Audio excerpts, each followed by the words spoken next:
Many years ago, there was an emperor who was so excessively fond of new clothes that he spent all his money in dress.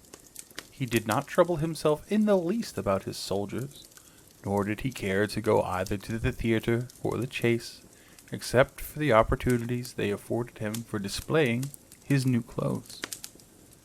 He had a different suit for each hour of the day, and as of any other king or emperor one is accustomed to say he is sitting in council, it was always said of him, "The emperor is sitting in his wardrobe." Time passed merrily in the large town which was his capital. Strangers arrived every day at the court. One day, two rogues, calling themselves weavers, made their appearance. They gave out that they knew how to weave stuffs of the most beautiful colors and elaborate patterns.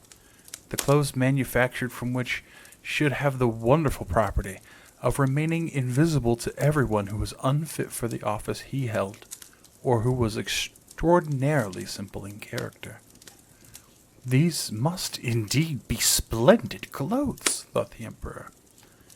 "Had I such a suit, I might at once find out what men in my realms are unfit for their office, and also be able to distinguish the wise from the foolish.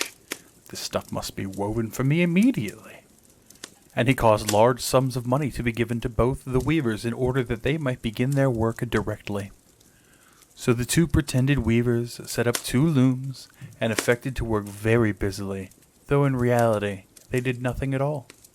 They asked for the most delicate silk and the purest gold thread, put both into their own knapsacks, and then continued their pretended work at the empty looms until late at night. "I should like to know how the weavers are getting on with my cloth," said the emperor to himself. After some little time had elapsed, he was, however, rather embarrassed when he remembered that a simpleton, or one unfit for his office, would be unable to see the manufacture. To be sure, he thought he had nothing to risk in his own person, but yet he would prefer sending somebody else to bring him intelligence about the weavers and their work before he troubled himself in the affair. All the people throughout the city had heard of the wonderful property the cloth was to possess, and they were anxious to learn how wise or ignorant their neighbors might prove to be. "I will send my faithful old minister to the weavers," said the emperor at last, after some deliberation. "He will be best able to see how the cloth looks, for he is a man of sense, and no one can be more suitable for his office than he is." So the faithful old minister went into the hall, where the knaves were working with all their might at their empty looms. "What can be the meaning of this?" thought the old man, opening his eyes very wide. "I cannot discover the latest bit of thread on the looms." However, he did not express his thoughts aloud. The impostors requested him very courteously to be so good as to come nearer their looms, and then asked him whether the design pleased him, and whether the colors were not very beautiful, at the same time pointing to the empty frames. The poor old minister looked and looked, but he could not discover anything on the looms, for a very good reason. There was nothing there. "What?" he thought again. "How is it possible that I am a simpleton? I have never thought so myself. No one must know it now if I am so. Can it be that I am unfit for my office? No, that must not be said either. I will never confess that I could not see the stuff." "Well, Sir Minister," said one of the knaves, still pretending to work, "you do not say whether this stuff pleases you." "Oh, it is excellent," replied the old minister, looking at the loom through his spectacles. "This pattern and the colors, yes.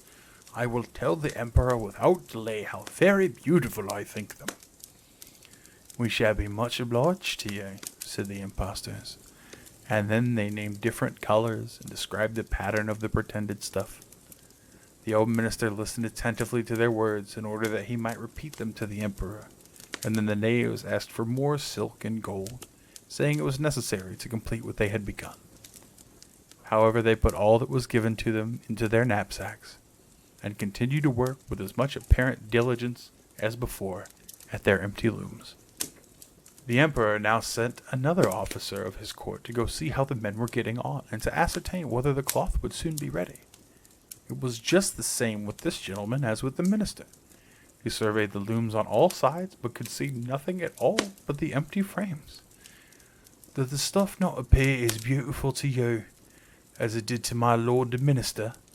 asked the impostors of the emperor's second ambassador, at the same time making the same gestures as before, and talking of the design and colors which were not there. "I am certainly not stupid," thought the messenger. "It must be that I am not fit for my good profitable office. That is very odd. However, no one shall know anything about it."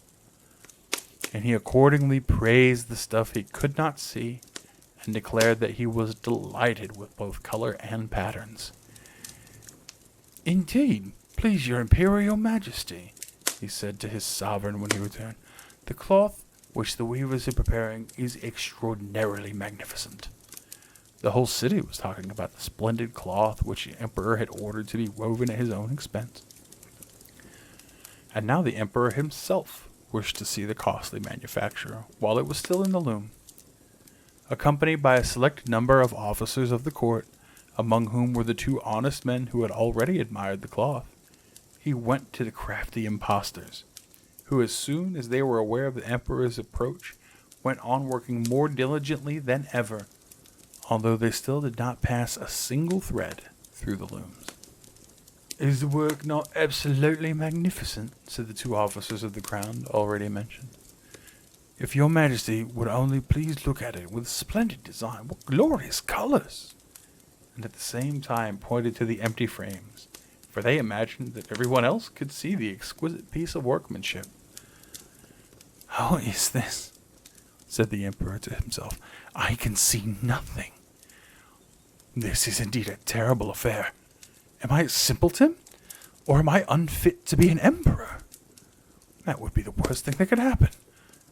Oh, the cloth is charming," said he aloud. "It has my complete approbation." And he smiled most graciously, and looked closely at the empty looms, for on no account would he say that he could not see what two of the officers of his court had praised so much. All this retinue now strained their eyes, hoping to discover something on the looms, but they could see no more than the others. Nevertheless, they all exclaimed, "Oh, how beautiful!" and advised his majesty to have some new clothes made from all this splendid material for the approaching procession. "Magnificent, charming, excellent," resounded on all sides, and everyone was uncommonly gay. The emperor shared in the general satisfaction, and presented the impostors with a riband of an order of knighthood, to be worn in their buttonholes, and the title of Gentlemen Weavers. The rogues sat up the whole night, the day before on which the procession was to take place, and had 16 lights burning, so that everyone might see how anxious they were to finish the emperor's new suit. They pretended to roll the cloth off the looms, cut the air with their scissors, sewed with needles without any thread in them. "See," cried they at last, "the emperor's new clothes are ready." And now the emperor, with all the grandness of his court, came to the weavers, and the rogues raised their arm, as if in the act of holding something up, saying, "Here's your majesty's trousers, here is the scarf, here is the mantle. The whole, sir, is light as a cobweb. One might fancy is nothing on when dressed in it. That, however, is the great virtue of this delicate cloth." "Yes, indeed," said all the courtiers, could see anything of this exquisite manufacture.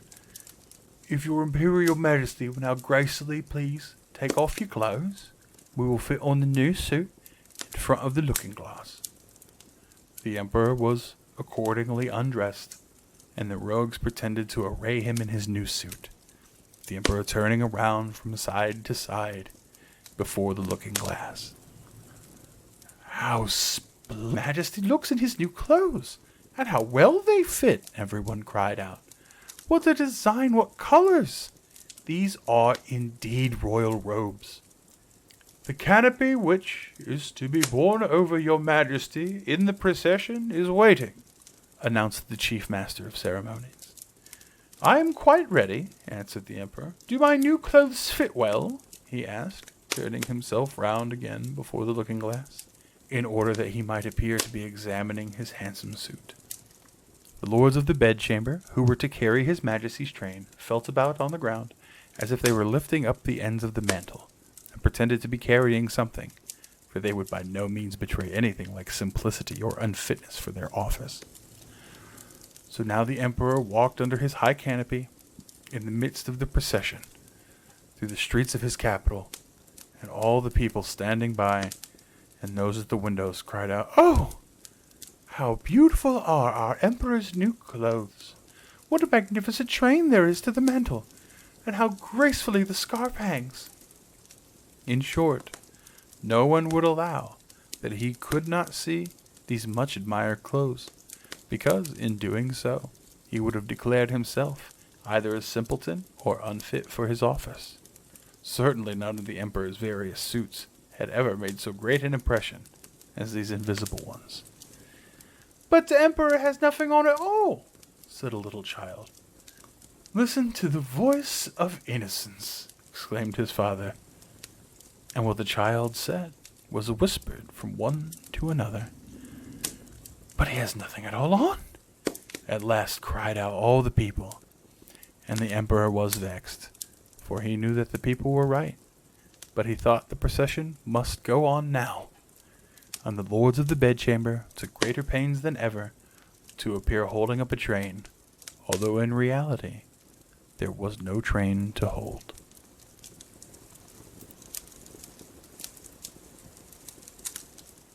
Thank you, my friends, for joining me for our story today. Your time is very precious to me. If you enjoyed our story, please like the video, subscribe to my channel, and turn on notifications, and share our little get-togethers with your friends.